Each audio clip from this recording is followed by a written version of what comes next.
Hello ladies, good morning. Welcome to the 1 Foot in Gratitude, 1 Foot in Desire Masterclass. I'll just wait a minute or two for people to start to come into the group. Sometimes it takes a little minute. And in the meantime, I'm just going to get some incense burning. Hopefully people know that they're meeting me here in this group as opposed to the Goddess Ascension group. So as you're coming in, I can see a couple of people have come in, so that's good. As you come in, please do say good morning, say hello. If you are new to working with me, if you've never done any of my masterclasses, then a huge welcome. Please do introduce yourself to me. Let me know you're here. And hi, Sam.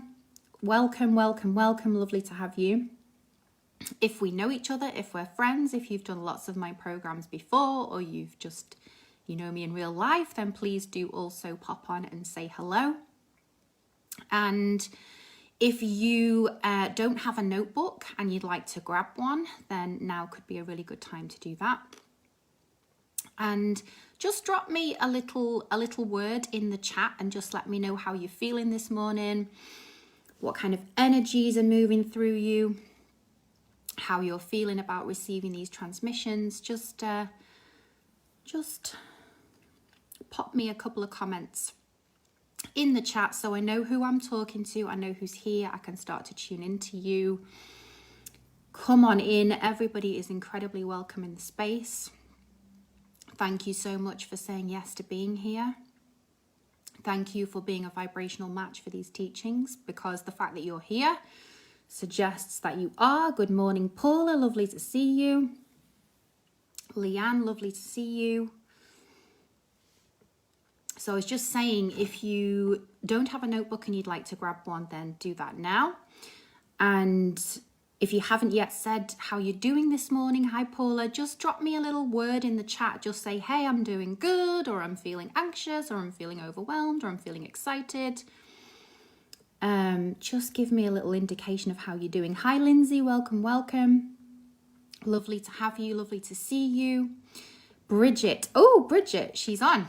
Thought Bridget was going to be on later. Morning, I've got 20 minutes before catching a train, so I'll catch up with the rest later. Feeling very open to what comes next with what you're sharing. Leanne, so that's fantastic, Bridget, to maybe catch the first part now and then come back to it later. All good. Leanne, present as possible. Mornings are more difficult time but open to receiving. Okay, yeah, fantastic. I'm just going to do a little bit of breath work in a minute to bring us together. Lindsay Walsh is poorly. I'm really sorry to hear that, Lindsay. But you know what? Sometimes what I find is that when I'm not feeling well, my defenses, all of the kind of scaffolding that we walk around with most of the time is kind of weakened. And so sometimes that can actually make teachings easier to go in and easier to land. So see if you can just be open to the possibility that there is a reason why you're receiving these teachings at a time when you're feeling poorly. Sam, feeling relaxed and smiling. Well, that's good, Sam. Jennifer, open and ready to learn. Amazing. Jennifer, I don't know if we've met before, so if not, you're really, really welcome, and I'm so glad that you found me. So before we do anything else, I'm just going to spend a couple of minutes just doing a little bit of breath work with you, just to bring us together, to bring our energy together before we start diving into the teachings. So, and that will give other people a minute or two as well to join us if they're going to come. So just closing your eyes now, ladies, with me, and just placing your left hand on your heart and your right hand on your belly, and closing your eyes, seeing if you can bring your spine reasonably into alignment, nice and long, whether you're sitting or standing, however you are. And just taking a couple of conscious breaths down into the belly, so breathing in from the belly and exhaling, taking a sighing breath out. And once again, just breathing into your belly, nice deep breath.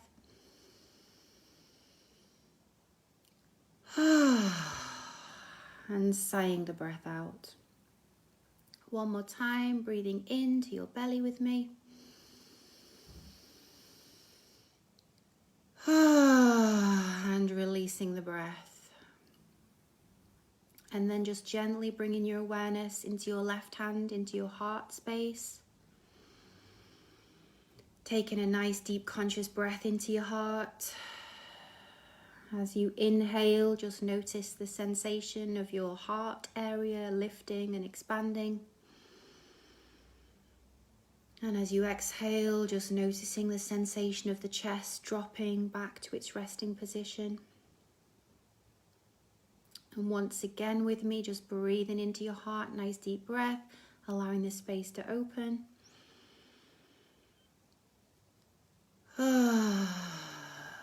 Releasing on the out breath. And one more time, breathing into the heart, opening the space.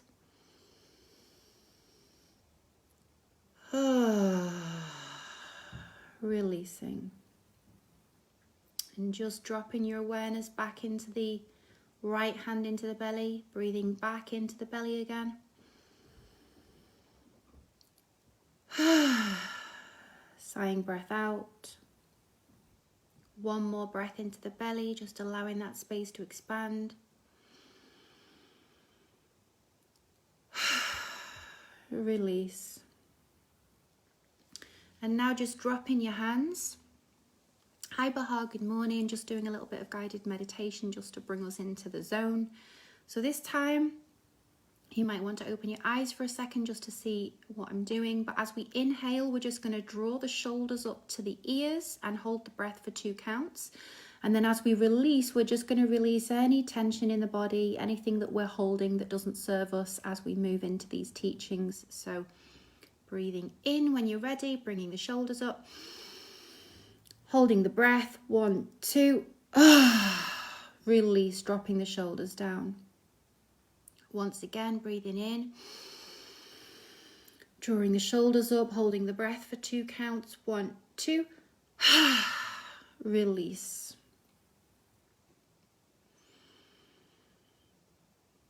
And now bringing your hands together into prayer position in front of your heart. Taking another conscious breath into the heart. And just connecting with your intention for the session. Just connecting with whatever it is that you've come here to receive, whatever is asking to be unlocked in you this morning, just bringing your willingness, bringing your curiosity,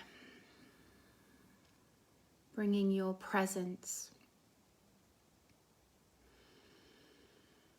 And bringing your connection here in this container, in this group, knowing that your individual presence here is adding to the energy here. I'd like to express my gratitude to you once again for coming here and being part of these powerful shifts that we're calling in. Aho.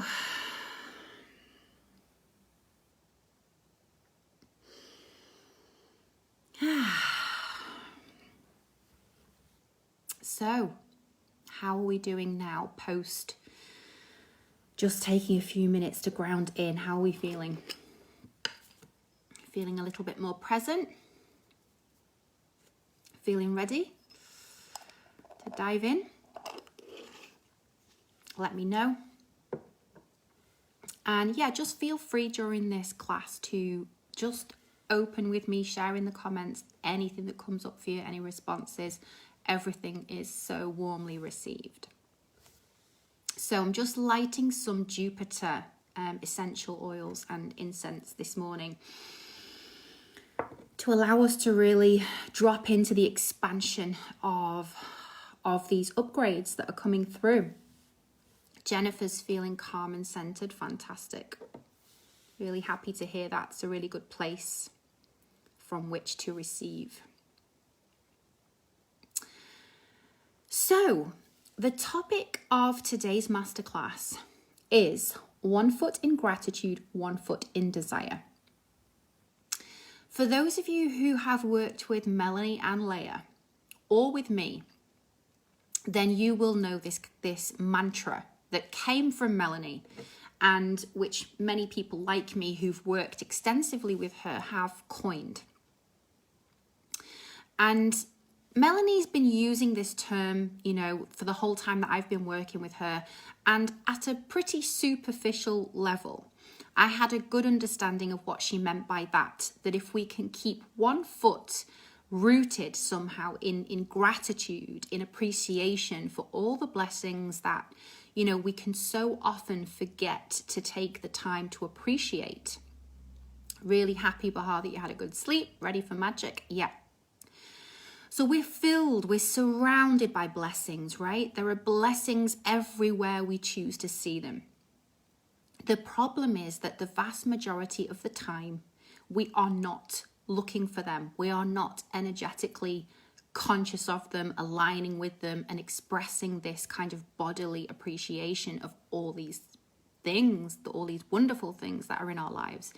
Instead, we very easily fall into what I call the lack valleys.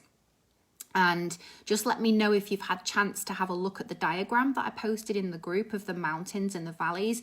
If you have had a chance to look at that, then that will really, really help to ground in these teachings, because the lack valleys are extremely seductive. We keep falling into those over and over again, right? Every time we focus on something that isn't right, something that doesn't feel right, a relationship that doesn't feel good, a job that isn't paying us properly, feeling taken advantage of, feeling ignored, feeling not enough, feeling, self-critical, any of those kind of thoughts keep dragging us back into these lack valleys. And then once we've dropped into a lack valley, it takes more energy, more momentum, more power to power back up into these larger frequencies, let's say, of the gratitude and the desire.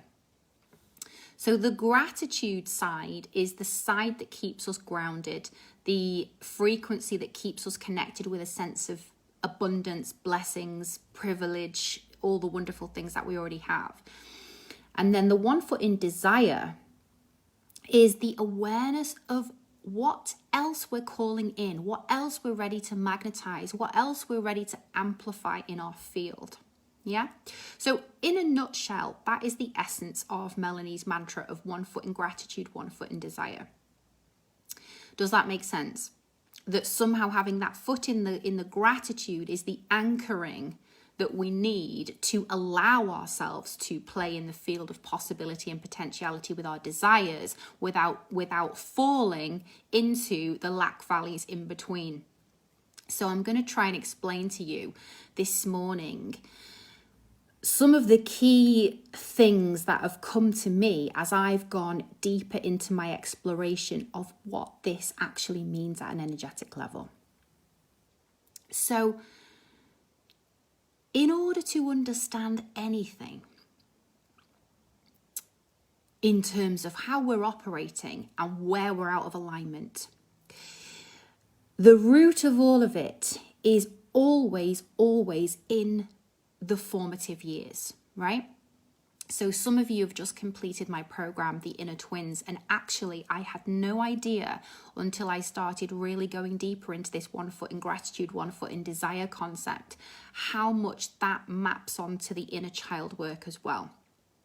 So what I'm going to do for you this morning is I'm going to walk you through those two frequencies and how we were naturally in them in the early years pre-coding, and how those two frequencies, which in and of themselves are very, very pure frequencies, got muddied with compounded emotions around them, which caused us to disconnect from them. Okay? So I'm going to begin by sharing with you 2 quotes from Abraham Hicks. And if you don't know who Abraham Hicks is, she is a spiritual teacher who really focuses a lot on manifestation, appreciation, and desire. If I use the word appreciation, by the way, I'm just using that as a synonym for desire. Appreciation as a synonym for gratitude. It's the same thing. But according to Abraham Hicks, the word appreciation actually carries a higher vibration than gratitude. And we'll maybe look at that a little bit more as we go through this morning. So most of the time, although the catchphrase is 1 foot in gratitude, 1 foot in desire, most of the time when I'm talking, I will use the word appreciation because it carries a higher vibration. Okay. So you might want to write these quotes down because I got these quotes from the book, which is called Ask and It Is Given, which is one of Abraham Hicks's signature books on the art of playing in the quantum field and manifesting and practicing appreciation as a practice. And the first quote is about desire. Okay? And this quote is, if you are trying to avoid your own desires, you are attempting to move contrary to universal forces. I'm going to say that again. If you are trying to avoid your own desires, you are attempting to move contrary to universal forces. Just type for me yes in the comments if you think that you do try to avoid your own desires. And let's be honest, I think we all do, but it would be really helpful to see the confirmation of that. Just type yes if you notice that you have disconnected or you try to avoid your desires in some way. The second quote from Abraham, thank you, Paula. I appreciate the resonance of the feedback. You're mind blown already. Bridget, yes, exactly. Jennifer, yes, with an exclamation mark. Yes, Leanne. So you can see that we're all doing the same thing, right? So this morning, you see, that's already taken my energy up, just getting that resonance from you, because it's clear to me that this is something we need to unpick together as to how that's happened, that we've separated so much from our desires. I'm going to go into that in just a minute. I always feel ashamed of my shopping desires. Yeah, I know you've talked about that before, Bahar. And that's something to maybe look at in terms of where the shame is coming from. But shame is a huge, you know, earlier I used the word compounded emotions. You might want to write that down.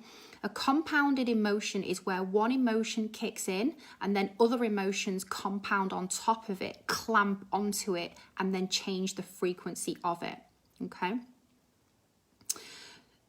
So the second quote from Abraham is about appreciation. And this quote says, appreciation and self-love are the most important aspects that you could ever nurture. Appreciation of others and self-love are the closest vibrational matches that you can find in this universe to source energy itself. Again, appreciation and self-love are the most important aspects that you could ever nurture. Appreciation of others and self-love are the closest vibrational matches in the universe to source energy itself. So as you can see from those incredibly powerful and channeled quotes from Abraham, appreciation, she says, is the frequency that keeps us closest to source energy, divine energy itself, the strongest frequency in the universe.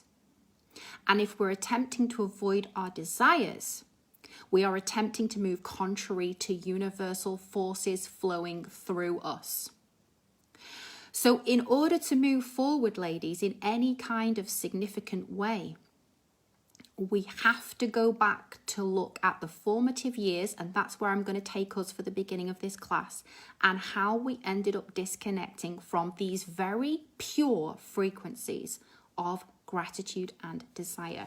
Bridget, I've repressed desire for all of my adult days, 42 years or so. Yeah, I feel that. I feel we all have, Bridget. I feel we all have, to a greater or a lesser extent, and most of us have repressed our desires to a greater rather than a lesser extent. And I really hope that what's going to come through me today is going to help to unlock some of that in you. So I'm going to start by focusing on the frequency of appreciation. Okay. So when you were a little child, when you were very little, being programmed to speak and to say please and thank you in a very automated way, you expressed your gratitude very spontaneously, very naturally, in the way you responded to life. If you look at a little child, look at how they will, for example, pick a flower. If they see a beautiful flower in a park, they will pick the flower and they will run to their mother and they will give the flower to the mother. What are they doing energetically? They are showing the mother, I want to gift you, I want to bless you, I appreciate you. If you watch a little toddler with a piece of fruit, like a tangerine, right? You can say to a 3-year-old, oh, would you like to have a tangerine?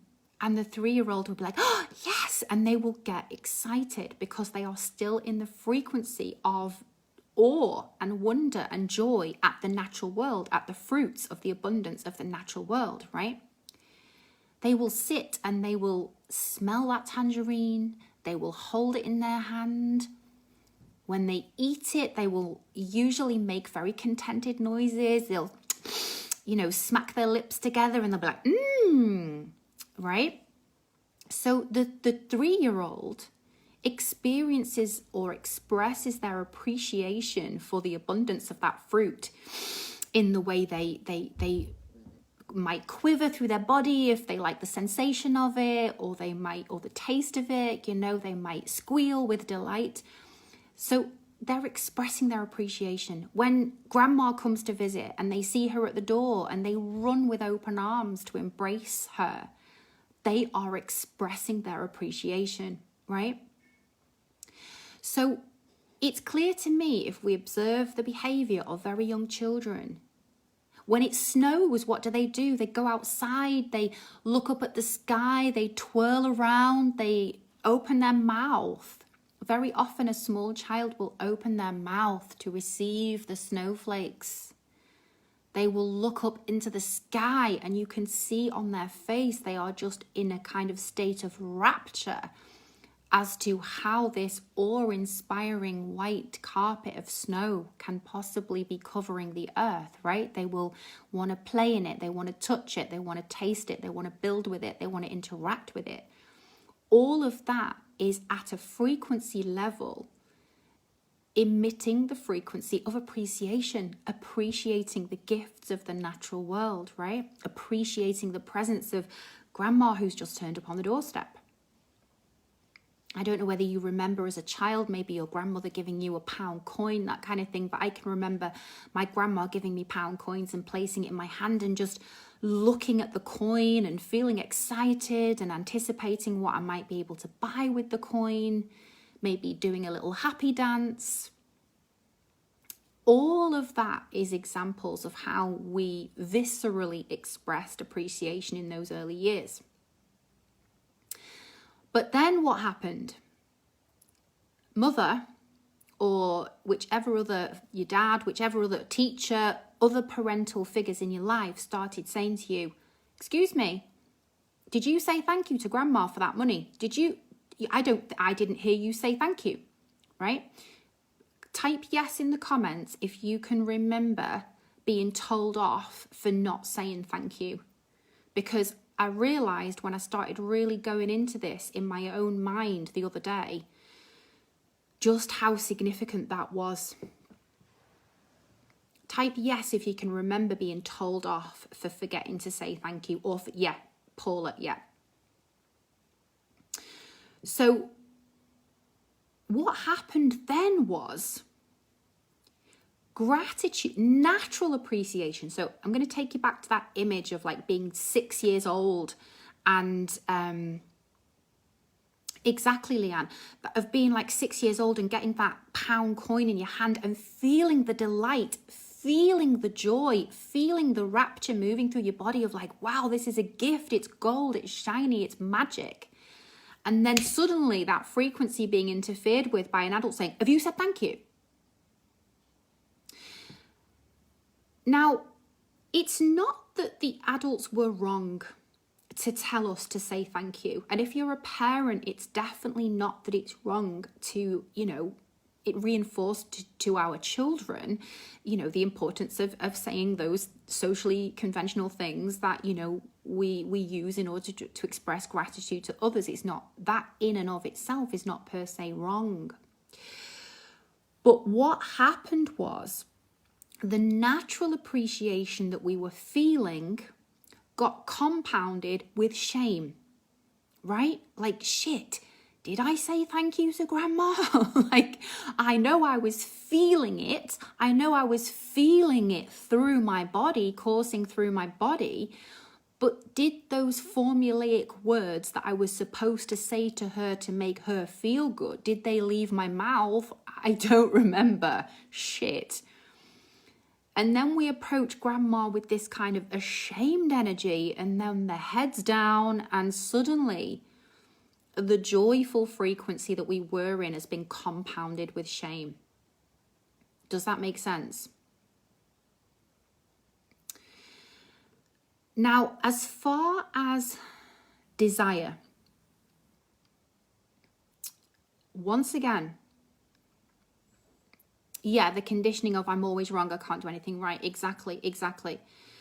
Leah, it's a bit tragic. It is tragic because whenever we go from rapture, joy, excitement, and we drop down into shame, the frequency of shame, because that frequency drop is so shocking to the nervous system, what we do, or what we did, was we instilled a kind of valve inside ourselves energetically to stop us from getting too excited, to stop us from getting too elated, just in case the flip side, i.e. being shamed, being humiliated, being told off, catapulted us out of that frequency, and the pain of being catapulted out of that frequency in such a shocking way was unbearable, right? So we decided it was just easier not to allow ourselves to go into those higher frequencies so freely.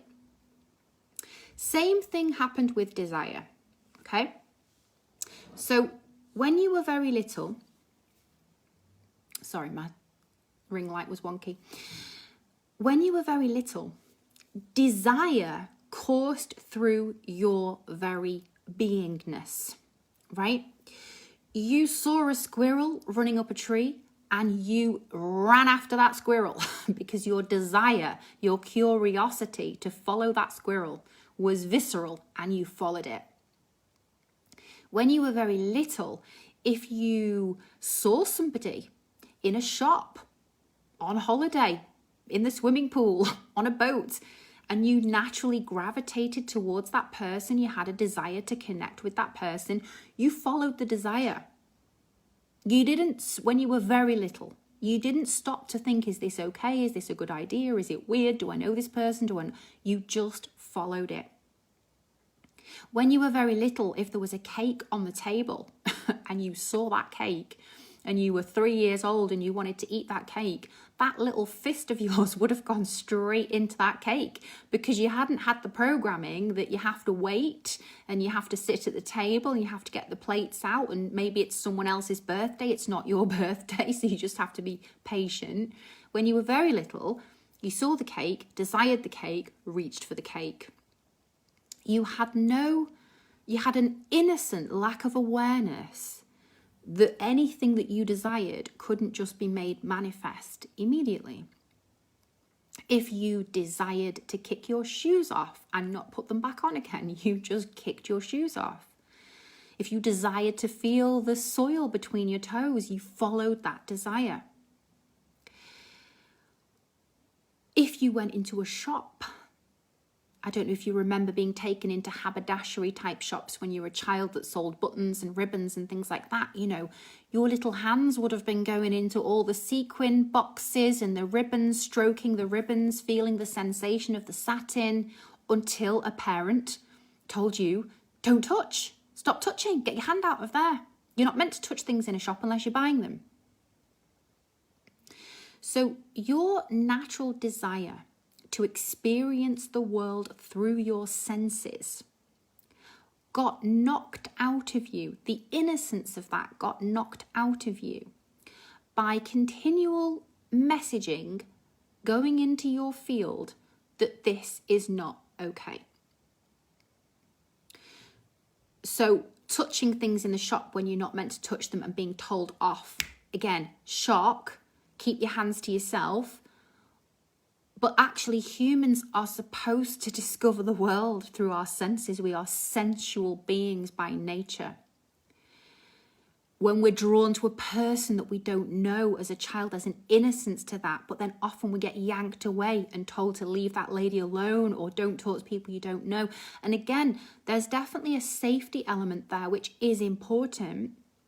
But if that message gets reinforced too harshly or in situations where it's not necessary, the child begins to feel that there's something wrong somehow in their desire to connect with that person, or there could be danger laced into that desire, which may or may not be the case. And most of the time it's not the case. So the parent is always treading a difficult path of allowing the child to respond to their natural inclinations and, you know, keeping them on track for getting to school on time or safe or you know, whatever it is that the parent's agenda is, which is often very, very different to the child's. It's true, isn't it, Bahar? So we've looked at appreciation, right? We've looked at the frequency of appreciation, and we've talked about how when we were very little, pre-coding, we were naturally in a state of appreciation with the abundance of the earth and the people we loved, and in our expression of that. But then we were shamed for not saying it in a formulaic way at a formulaic time to the right person in question.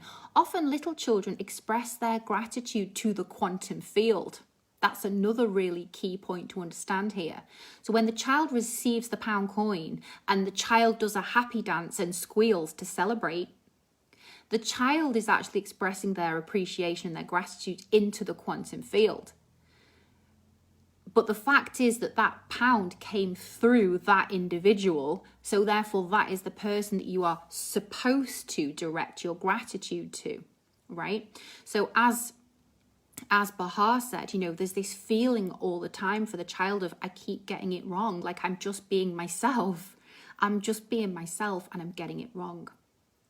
And that then leads to resentment, right? Because if you were naturally in the frequency of appreciation, even if the words didn't leave your mouth at the right time to the right person in the right way, and then you were accused of not being appreciative, the two compounding emotions around that are shame, possibly anger, and then resentment.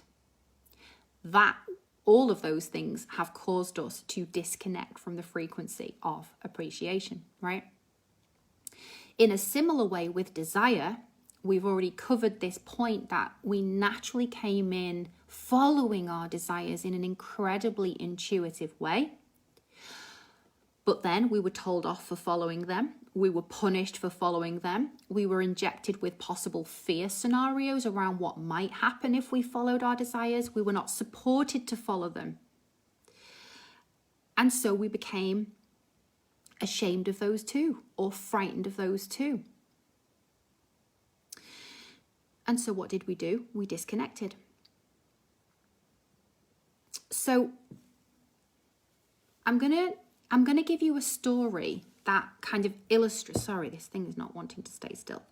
I'm going to give you a story which will show you the intersection between the frequency drop of gratitude and desire. Okay, this will hopefully help it to really, really land. So can you remember when you were about 6 years old, 7 years old, those of you who celebrate Christmas, or Bahar for you, it might have been Eid. Can you remember writing your list, your Christmas list? Just type yes in the comments if you can remember. Like, I remember taking a clean piece of white paper and writing down in different colours, red, yellow, pink, green, blue, my itemized list of things that I desired to receive for Christmas. All children do that. They write their list. And Jennifer, you remember doing that. Yeah, maybe even you drew little pictures on your Christmas list. Maybe you drew a picture of a Christmas tree. And if you were anything like me, you probably lived and breathed. Yes, Sam, you remember doing that. You would have lived and breathed that Christmas list for weeks before Christmas. Can you remember that? Can you remember like going to bed, dreaming and fantasizing about those things on that list appearing under the Christmas tree? So I remember one Christmas, right? I made my list and I was kind of a little bit out there with my requests for Christmas. So sometimes, to be fair to my parents, I probably wanted things that were not the easiest to get hold of. But I remember one Christmas, my list had boomerang on it. I really wanted a boomerang. Don't ask me where the idea came from. Maybe I'd watched Crocodile Dundee. I don't know, but I was obsessed. I wanted a cowboy hat. You know those cowboy hats that have got like the little cork tassels? It had to be the cowboy hat with the cork tassels. I wanted a glow-in-the-dark hula hoop. I wanted a chemistry set. And I wanted a candle making kit. And a polka dot swatch watch. Okay? Now, like with all children, when we launch rockets of desire for things that we wish to call in from the quantum field, we go all in, right? We tell our parents 100 times, you've seen this list, right? You know what's on my list. You cool with this? Like, you know what you're doing? It's under control. Okay, brilliant.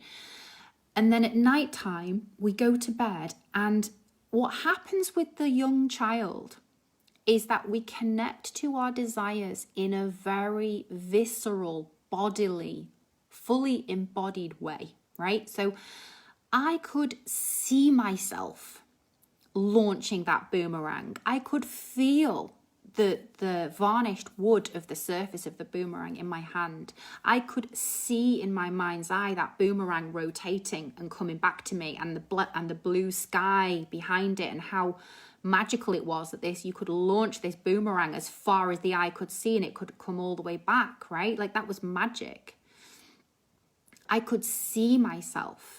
Type in the comments while I'm talking if you can remember a particular gift that you desired and you really, really wanted it. Like, you could feel it with every bone in your body. I'd be curious to see if you can remember what some of those things were. I could see myself hula hooping with this glow in the dark hula hoop, right? I could visualize myself doing it. I could visualize people watching me doing it. Like, I was all up in the vibes about the hula hoop. Don't worry if you can't remember, Bahar, it doesn't matter. You're connected with your desire to go shopping now. So you are connected with the frequency now, but maybe some people can remember. So Lindsay, yeah, a pony. Like, how many girls were like desperate for a pony, right? Like, obsessively desperate. And if you feel into it, Lindsay, you can probably remember imagining stroking the pony, climbing onto it, putting its saddle on, putting its bridle on, feeding it, showing it to your friends. You know, you would have embodied that desire in this very uninhibited way that only children really, or very conscious adults who are now retraining themselves, are able to do. So this Christmas in particular, I had this list, right? Super kind of niche gifts. Don't worry, Sam. Some people can remember, some people can't. And it doesn't matter. It's just a game, really, to see what comes up when we start to plant these seeds. So this one particular Christmas, all the gifts were out, all wrapped under the tree. I'd been anticipating the boomerang, the chemistry set. I could see myself with the candle making kit. I could feel myself playing with melting the wax and dipping the wick into the wax and making pink candles, purple candles. Like, you know, the child's imagination is powerful. So when the child starts opening the presents on Christmas Day, fully anticipating that the quantum field has received their rockets of desire and that they've landed under the tree, and then one by one, the gifts are not what the child desired, what feelings do you imagine replace the feeling of desire, anticipation, and excitement?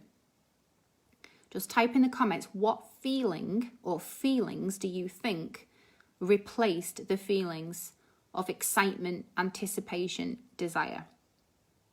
As the child began to open gift after gift that wasn't the gifts that they had attached to receiving. While you're doing that, I will move to the next point. So the next point, yeah, exactly, Bahar, it's disappointment.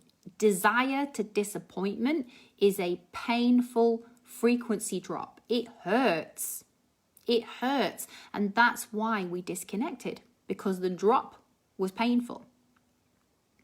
So the last gift that I opened that Christmas, after all these gifts that were not the things that I had anticipated and desired, yeah, not being seen and not being heard. Exactly. The last gift, anger. Yeah, 100%, Sam. The last one was this Aran knitted cream sweater jumper that my grandmother had knitted for me, right? I opened the gift. I'm looking at the jumper and I'm just thinking, this is not what I desire. This is so far from what I desire, it's untrue. This jumper is horrible. I don't like the jumper. I wouldn't wear the jumper. This is not my style. And it's definitely not something I wanted. And now I've got to the end of my gifts and all the magical ones that I anticipated getting aren't there. Bearing in mind, I'm channeling this through the perspective of the 6-year-old child, okay?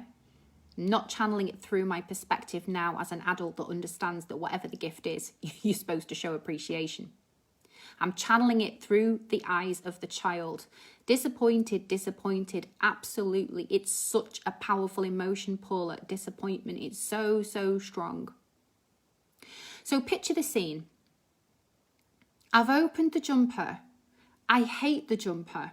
Not only do I hate the jumper, but the jumper represents the end of the line of the gifts that were there to open that held the possibility of the things that I really desired coming into my field. So I've taken a frequency plummet from desire to deep disappointment.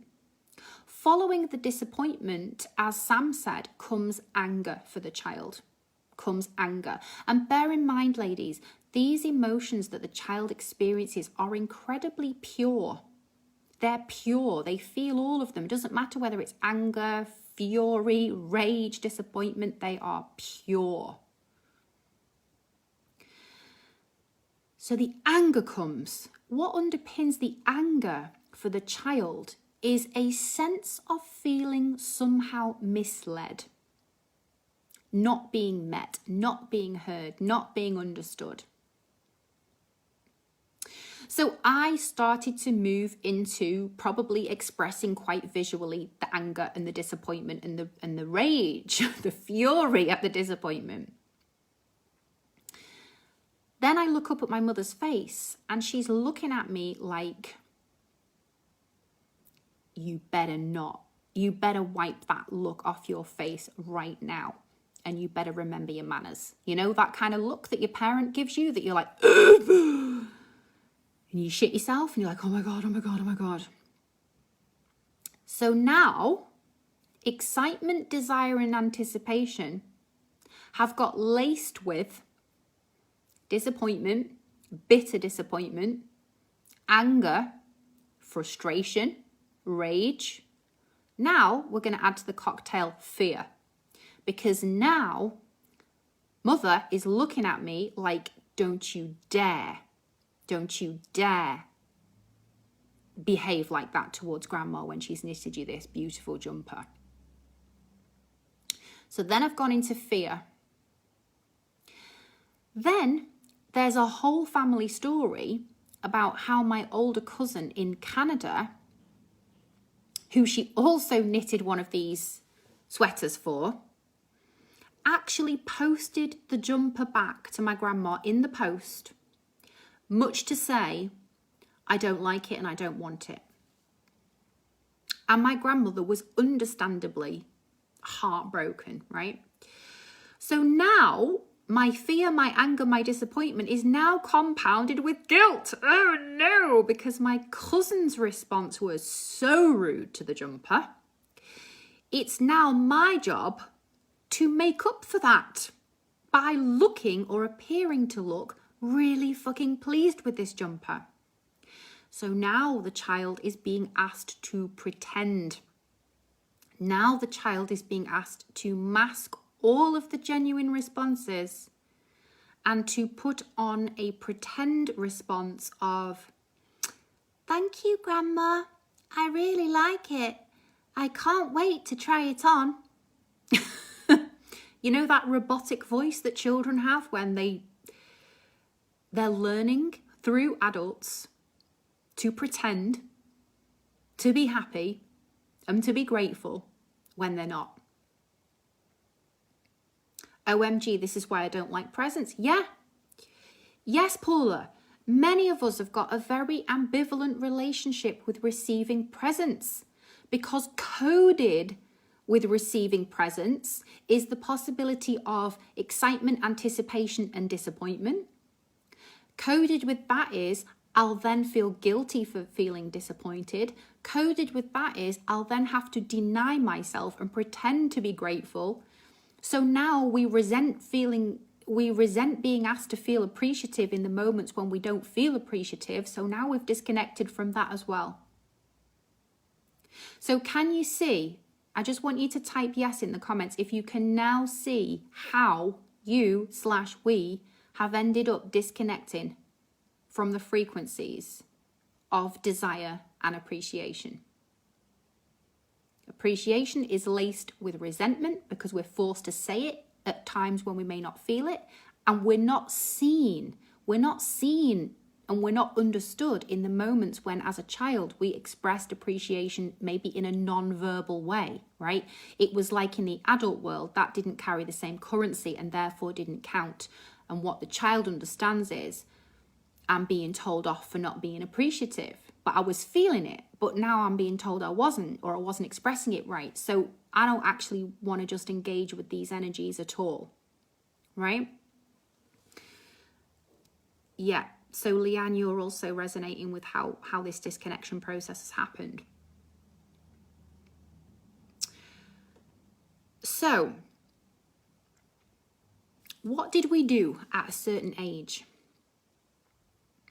We realized that feeling our desires and connecting with them somehow was encoded with too much potential for disappointment. So what we did was we energetically disconnected from the fields of possibility and potentiality because we didn't want to have to navigate the corresponding potential disappointment, right? That's what happened. We disconnected because we were not able to cope with the feeling of the frequency drop. So we decided better to play small, better not to feel any of those things, and then disappointment replaced desire as the dominant vibration of how we navigated and how we continue to navigate life itself, right? Guaranteed disappointment feels much safer than potential disappointment. Guaranteed disappointment feels a lot safer than potential disappointment. If that resonates, drop me a heart. So we somehow decided to stop launching these rockets of desire, to stop playing in that quantum field, to protect ourselves from the flip side.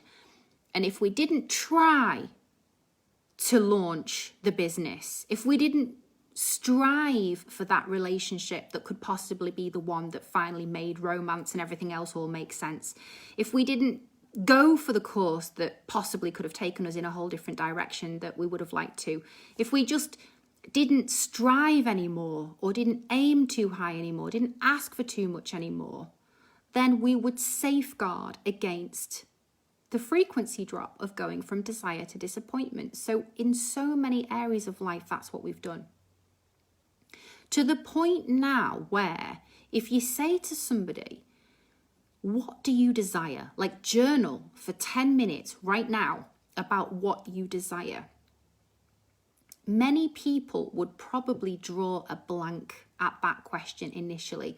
And that's why it's something that is so useful to cultivate as a practice, right? To keep coming back to the journal and allowing yourself to free flow around what you desire. So we've looked at, literally can't identify it, but we're going to unlock that in you, Leanne. We're going to unlock that in all of you if you choose to have it unlocked, because it's time. It's time. We're outgrowing this little pond, this baby pool of playing in the field of predictability, like the same job, the same friends, the same routine, the same disappointments. Like, it's boring now. It's boring. So it's time to rewrite the codes and to look at how we can transcend the natural resistance that we've now acquired to playing in the field of desire, which corresponds to opening the horizons of what's possible for us in our lives. Let's just check what Paul is saying. My nana got me Michael Jackson record album. I was so confused, and my mum had told her what to get when everyone knew I was in love with George Michael. Yeah. So it's like Bahar was saying, it's this feeling of being so misunderstood by the very people that are supposed to understand you the best. Like, how can they have got it so wrong? That's the perspective of the child. Now, something that Melanie said in one of her classes, which was epic, and it just resonated so strongly with me. So let me know if this resonates. She said, when you were a child and you were launching these rockets of desire to go to your friend's house for a sleepover, desire to raid the biscuit tin at midnight, desire to run around the garden with no clothes on, desire to jump over a wall just to see if you could get over it. Like, you know, as a child, you just launched yourself from one desire to the next. But obviously that wild abandon, as I said earlier, that wild abandon was knocked out of us, and we just stopped playing in that frequency. And part of that was, this feeling of being not allowed, told off, misunderstood. So we just disconnected from even feeling what it was that we desired. So I'm going to bring our attention now to the diagram that I came up with, that I posted in this group, because this diagram will help to really understand how the 1 foot in gratitude, 1 foot in desire frequencies work as a symbiotic relationship, right? So what I've drawn on that diagram is mountaintops, right? So the sequence of those mountaintops is gratitude is a peak, celebration is a peak, desire is a peak. Okay? So if we cultivate a practice of practicing desire, practicing celebration, and practicing launching rockets of desire, we inherently learn to expand our field of possibility exponentially. But this is a practice. This is a practice to come back to on a daily basis, because if not, the lack valleys that we drop into when we're not consciously bringing our awareness into those frequencies of gratitude and desire, the lack valleys are incredibly seductive. So every time you have a thought about something you don't like, something you don't want, a person in your life that's not behaving in the way that you want them to, expectations you have that aren't being met by a person or a situation, a house that you don't like that you live in, an environment that isn't good, every time you notice yourself getting sucked into those kind of thoughts, you're slipping down into one of these lack valleys. Just post for me in the comments, what kind of lack-based thoughts do you have most frequently? As in, not enough money, not enough time, not enough energy, not enough purpose, not enough friends, not enough excitement, not enough joy, not enough money. Just share with me what kind of things you tend to find yourself focusing on in terms of lack. The lack frequency is dense. And because of the laws of gravity, that lack frequency is like a spiral effect. It will just spiral you down, spiral you down, spiral you down. It gets heavier and heavier and heavier. And what it does is it sucks other thoughts into its vortex, right?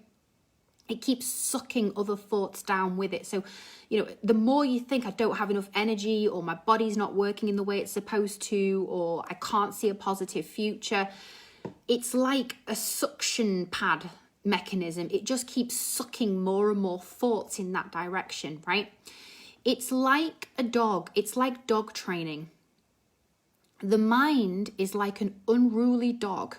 Left to its own devices, it will keep putting its nose in the shit.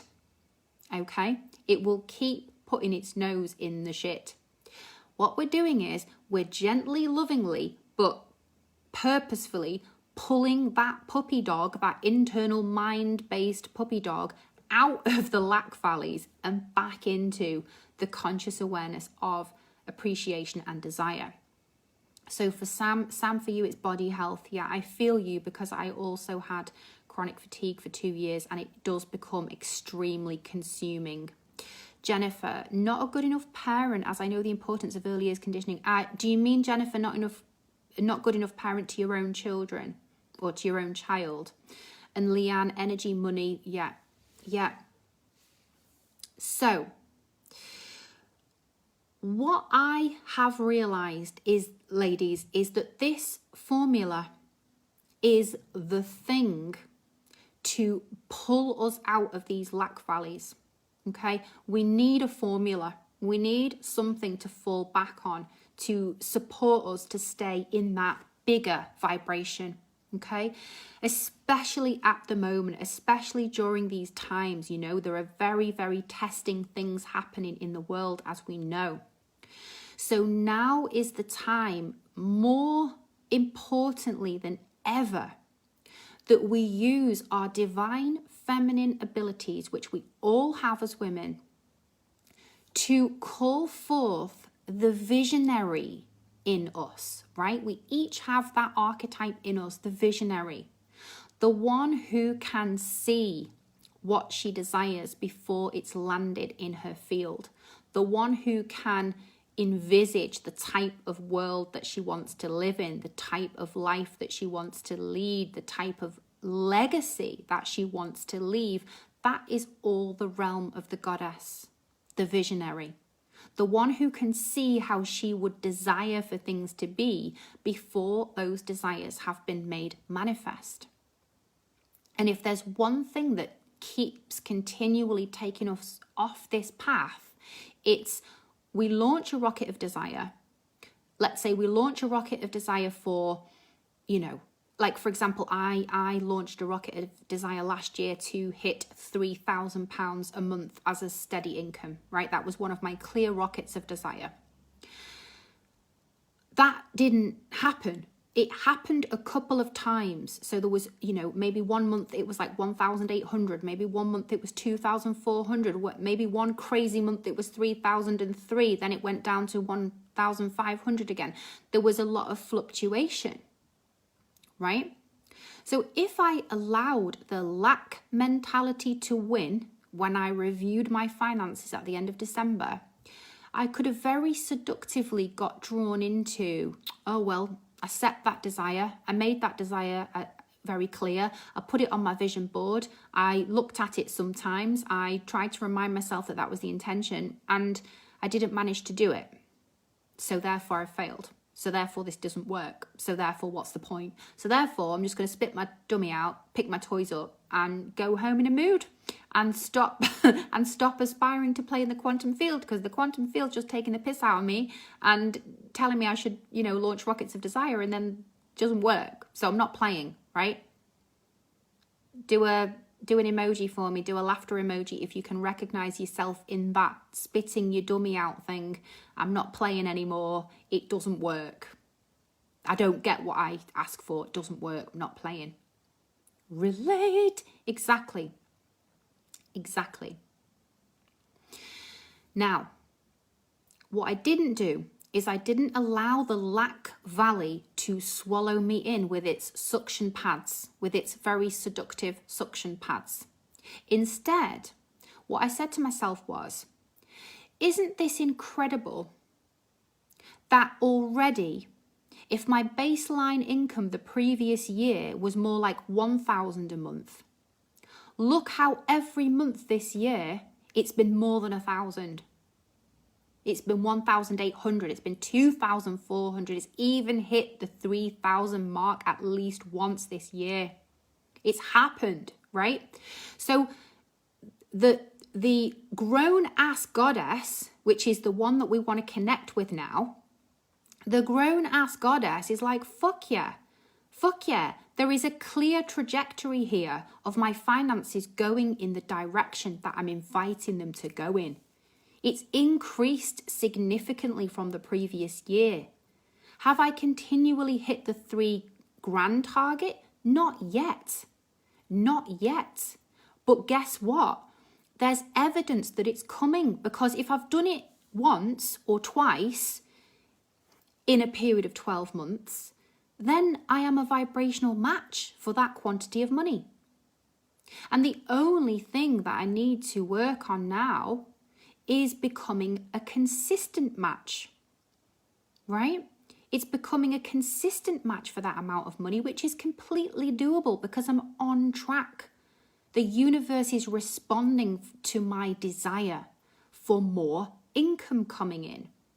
It's just that because of many, many years of programmed resistance to receiving that, to allowing that, to believing that that was even possible, it's going to take some time before all of that resistance gets fully melted, so that I am then free to attract it with ease. But it's coming.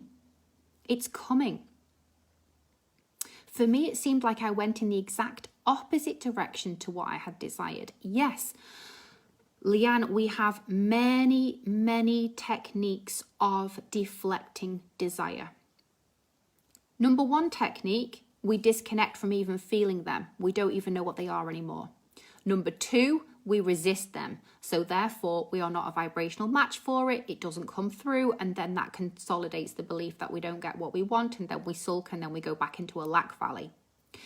The other thing that we do when we don't feel fully worthy of things is we try to make little deals with the universe, right?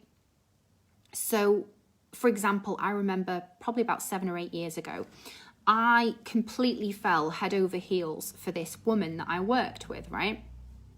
She was a lot older than me, but, you know, a sort of brushed arm scenario over the photocopier one day created a certain frisson.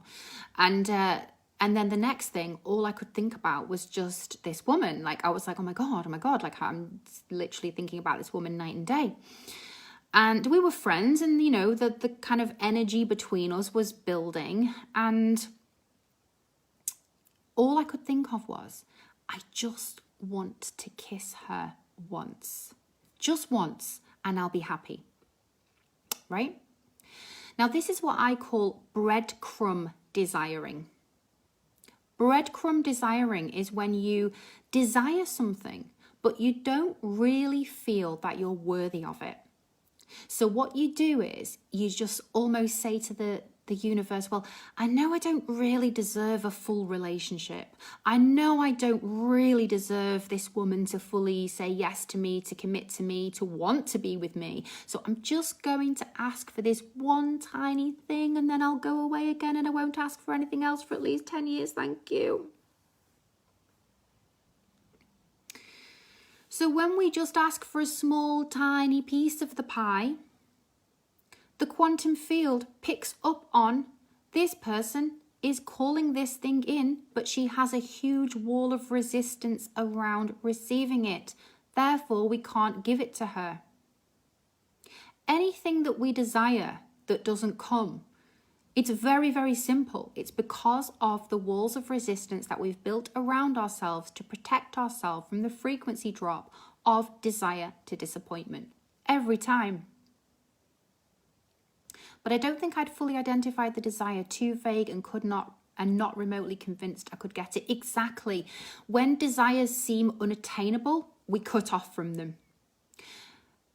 The issue with that is one of the fundamental things that we've not understood about the quantum field is that as the human part of this equation, right, our only job is to launch the rockets of desire and then to remain a vibrational match for receiving. In other words, to stay in the receptive mode. That's it. Our job is not to take care of how it's going to come. Our job is not to take care of when it's going to come. Our job is not to take care of through whom it's going to come. All of those aspects are the domain of the quantum field. But because we are meddling fuckers, we can't accept that. We forget that we're in a co-creation with a force which is much huger than us. We forget the co-creation part, and all we think about is, I've got to work out when, how, who, how much, how soon, what else do I have to do? And we get ourselves in a right old lather in the mind, looping in the mind. So I'm going to give you now, this is one of the most important parts of the session. I'm going to give you some desire hacks. Okay, I'm going to give you some tools that we're going to use now to make it safer for you to play with desire. The first hack is that in the past, when we were a child, we attached to a very specific singular desire in a moment, in any given moment, and we were like a dog with a bone. So think of a child who is in a playroom with 100 toys in the playroom, but another child has picked up a blue ball. They were not remotely interested in that blue ball before that other child picked it up. But once that child is playing with the blue ball, then the child that desires the blue ball can think of nothing but the blue ball. Have you ever seen children doing that? The one that hasn't got the ball, they'll cry, they'll scream, they'll try and grab it off the other kid. The childminder will say, well, why don't you play with this tambourine? How about a little play on the scooter? The child's like, no, the blue ball. And they get completely and utterly obsessed because scarcity drives and fuels desire. If something seems unavailable, it is seductive as hell, and we want it and we obsess over it. What happens when we start obsessing over something? This is a key point. When we start obsessing over something, we become more identified with the lack of that thing than with the presence of that thing. So that child is now so fixated on the lack of availability of that blue ball that clearly they are not a vibrational match anymore for the thing that they desire, because they are obsessed with the fact that it's not available. Translate that into the adult realm. We desire a person, for example, right? We set our sights on a person that we desire. Very often the human will set their sights on a human they desire that is unavailable. We obsess, we obsess, we obsess. We become more and more obsessed with the fact that we can't have them. They're not calling back. They're not messaging back. We haven't seen them. We're not going to see them for another 2 weeks. What are we going to do? Blah, blah, blah. Completely focused on the lack of that person, and we're no longer a vibrational match to receive. So this is what I'm talking about with the lack valleys. So the first method that I'm going to share with you for beginning to allow yourself to play with desires in a way that feels a lot safer is in the 10-day challenge. If you choose to do it with me, we are going to riff on desires. When I say riff, I mean almost like free flow, freestyle expression without filter. Because when we get into that frequency of desire where we're every day, like right now, if I start riffing on desire, I could say, I desire, when I've completed this session, I desire to go outside. I desire to feel the fresh air. I desire to feel the breeze. I desire to go to my local little cafe and get hot chocolate. I desire to see my friend Emily. I desire. I could keep flowing with that, right? So when we learn to play with desire and connect with our desire, focusing on the plural, focusing on multiple desires every single day, we're launching that many rockets and planting that many seeds that surely, some of them, many of them, can come to us with ease. Because by focusing on the many desires, we avoid the pitfall of overly focusing on one desire that doesn't seem attainable and then becoming identified with the lack, and then we're no longer a vibrational match to receive. Okay, so that's a really important point. The other point is to go general. So sometimes if we become too specific in a desire and then it's not coming, frustration kicks in. And then when the frustration kicks in, we disconnect from the desire in order to protect ourselves from the discomfort of the frustration.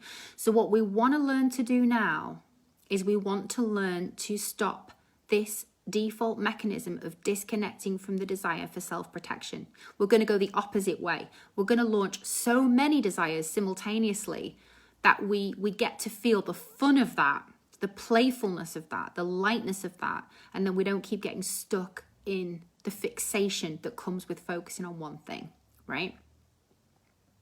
So something that I was focusing on a few months ago that wasn't happening and was causing me frustration was I was focusing on my desire to launch a coaching program with another coach that I felt a very, very natural resonance with, right?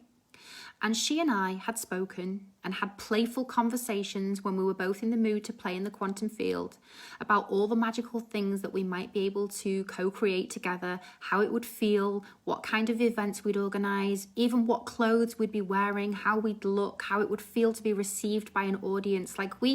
She and I really let ourselves play in the feels of that desire that we mutually had to create something magical together. So the legend version of her and I were active in that co-creation of potentially creating something magical.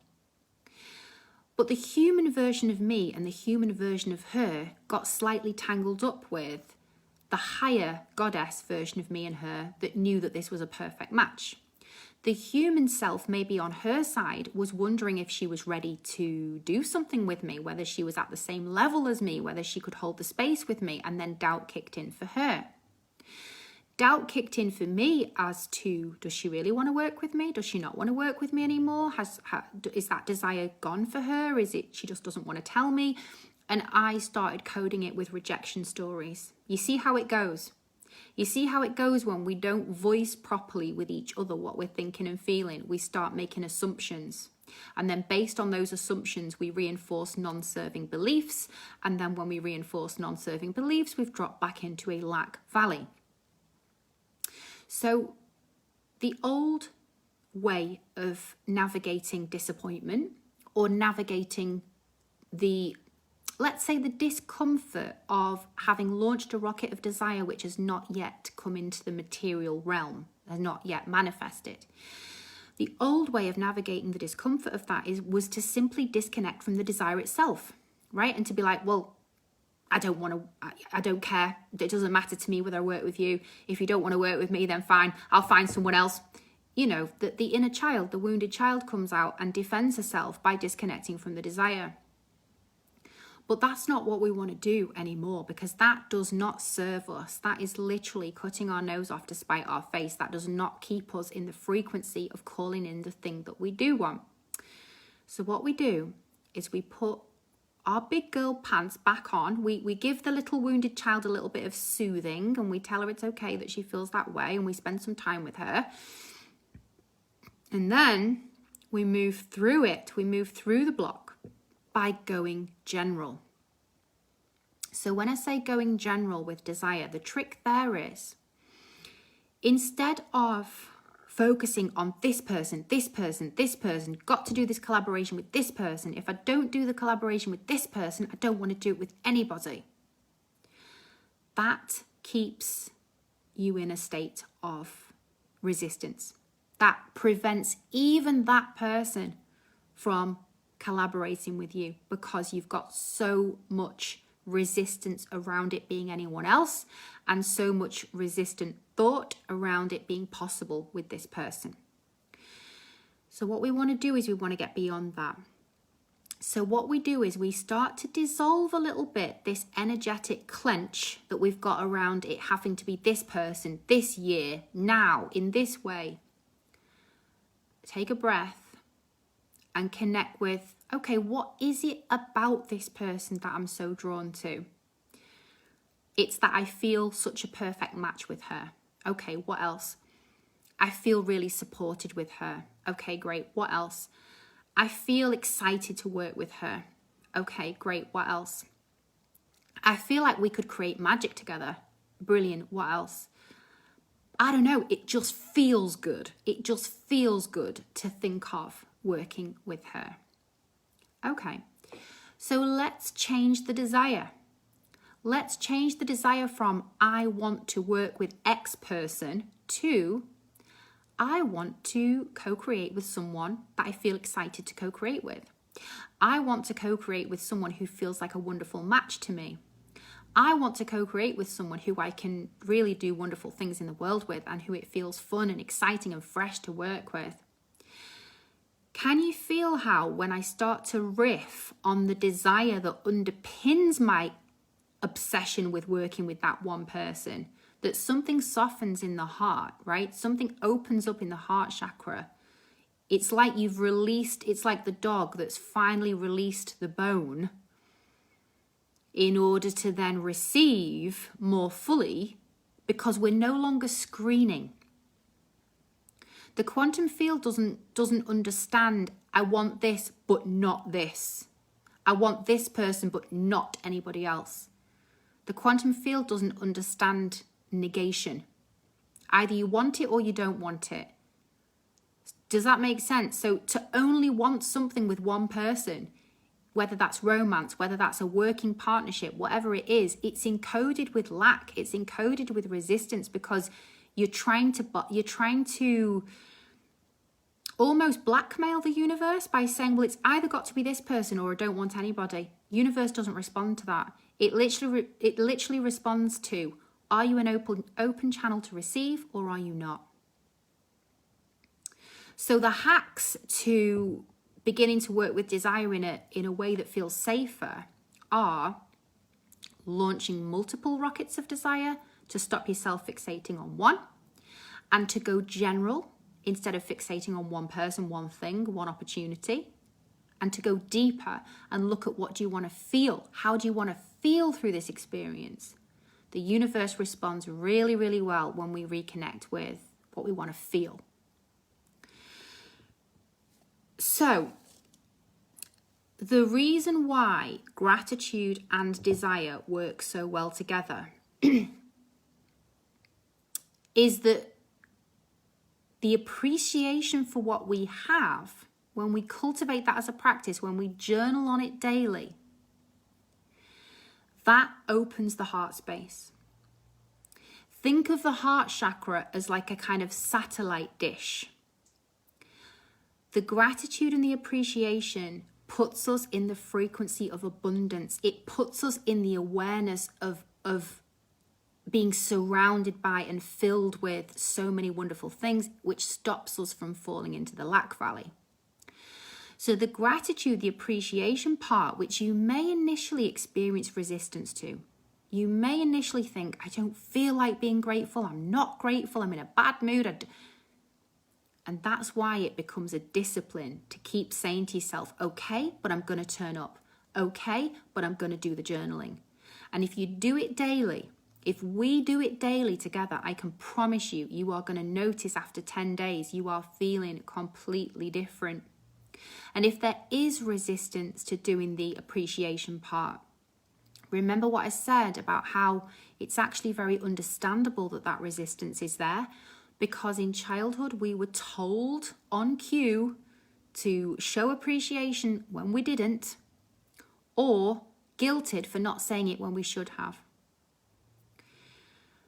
So the invitation this morning is to release yourself, to acknowledge where you may have got stuck with resisting being in the field of appreciation, and making a conscious decision that today you release that resistance and come back to the awareness that you, as the co-creator of your reality, you get to choose what you appreciate, when you appreciate it, and how you express it. Nobody else is ever going to tell you how or when to do that. We can release that now. That was in childhood. So taking a breath. Coming back to your own sovereignty. That from this point forth, you put yourself in the field of appreciation just because it feels good to be there. And you get to decide what you appreciate and how and when and how you express that. 1 foot in gratitude keeps the heart chakra open. 1 foot in desire gives us the freedom to then launch more rockets of desire, to desire more money, more intimacy, more opportunities, more excitement, new connections, a new home, a larger home. It's playful. We came here to be playful.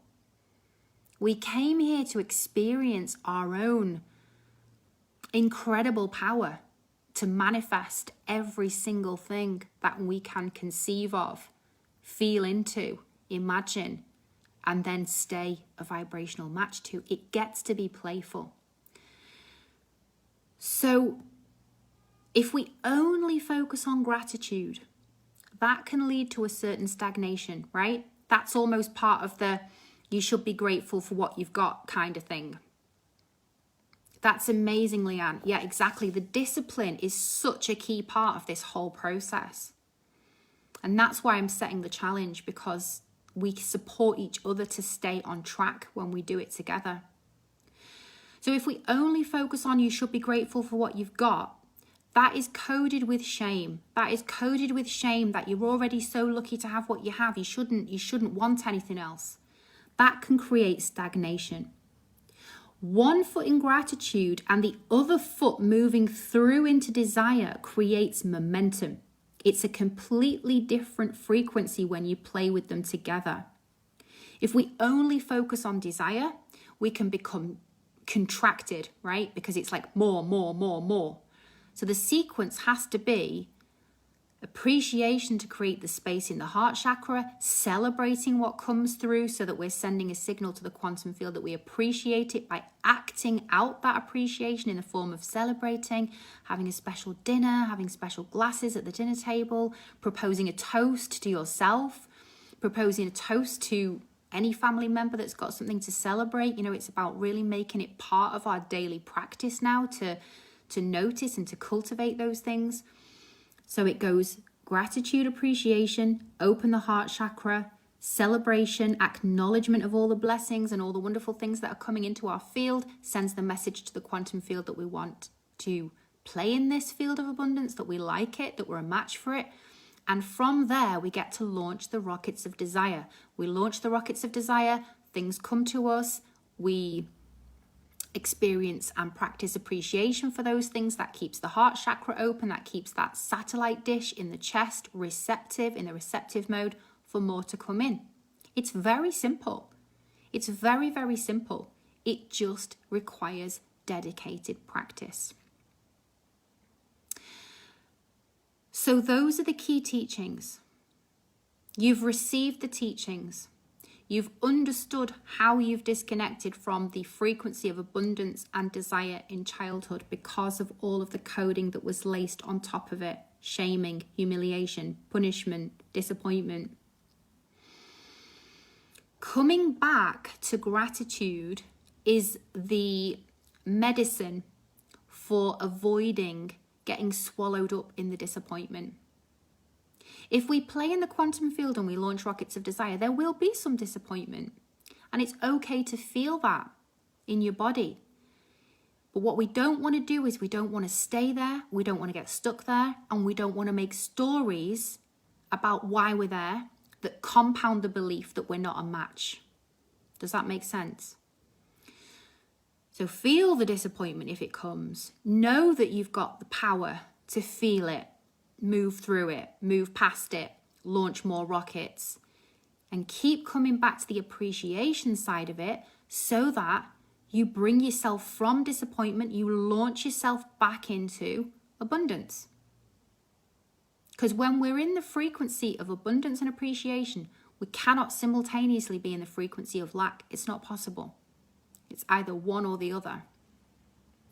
So the training aspect, the brain training aspect, which has to precede the momentum picking up in your energy field, is coming to it every day. So ladies, if you would like to join me for the 10-day dedicated 1 foot in gratitude, 1 foot in desire practice to really, really consciously work on your vibration for 2022, what are you calling in? How clearly are you willing to express that to the universe? How loudly and boldly are you willing to proclaim that in the group? Are you willing to show up every day for 10 days and share a post about what you appreciate and what you desire? Are you desiring to work on your consistency abilities to keep showing up no matter what daily? Because as women, we can fluctuate a lot with our emotions, and that can really throw us off course with developing consistency. But consistency is absolutely key to nailing this. I cannot express that any clearer. And left to our own devices, we maybe do day 1 full of enthusiasm. Like Leanne was saying, I'm gonna get a journal. We get that flurry of excitement initially, which is a wonderful feeling. Day 2, we're still into it. Day 3, we've kind of got to drag ourselves. Day 4, shit, I forgot. And that's how it happens. It happens really, really easily that we fall off the wagon. And that is why I am inviting you to come with me on this deep dive for 10 days. I will be given a slightly different challenge every day related to gratitude and desire. But the main objective is you stay on it, you show up every day.